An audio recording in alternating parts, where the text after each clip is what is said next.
સુરતના મોટા વરાછામાં પત્રકાર જગદીશ દવે બેડમિન્ટન રમવા ગયા અને તસ્કરોએ તેમના મકાનમાં હાથ સાફ કર્યો. વરાછા પોલીસે તપાસ હાથ લીધી. આજે સવારે મોટા વરાછા ખાતે રહેતા સિનિયર પત્રકારના ઘરને અજાણ્યા તસ્કરોએ નિશાન બનાવ્યું હતું. ઘરમાંથી રોકડ રૂપિયા 50,000 અને 22 તોલાથી વધુ સોનાના દાગીનાની ચોરી કરી હોવાની ફરિયાદ ઉત્તરાયણ પોલીસ સ્ટેશનમાં નોંધાતા સ્થાનિક પોલીસ અને સુરત ક્રાઇમ બ્રાન્ચની ટીમ ઘટના સ્થળે પહોંચી જઈ તસ્કરોનું પગેરું શોધવા તજવીજ હાથ ધરી છે.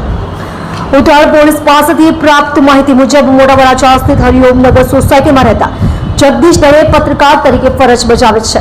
પત્રકાર જગદીશ દવે દરરોજ વહેલી સવારે તેમની પત્ની સોનલબેન દવે સાથે બેડમિન્ટન રમવા જાય છે.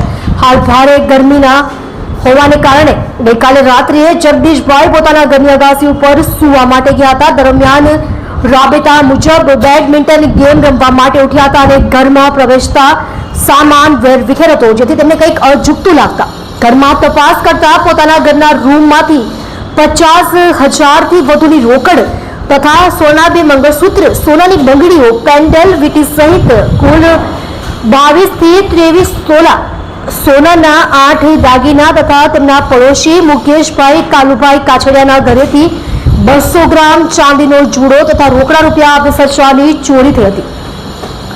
આ બંને સ્થળેથી મળીને કુલ રૂપિયા 7,20,000ના દાગીના ચોરાયા હતા. પત્રકાર જગદીશ દવે આ અંગે ઉત્તરાયણ પોલીસ સ્ટેશનમાં ફરિયાદ નોંધાવી હતી, જેથી ઉત્તરાયણ પોલીસ સ્ટેશનના પીઆઈ સહિતનો કાફલો ઘટના સ્થળે પહોંચી ગયો હતો. આ ઉપરાંત સુરત ક્રાઇમ બ્રાન્ચની ટીમ પણ ઘટના સ્થળે પહોંચી હતી.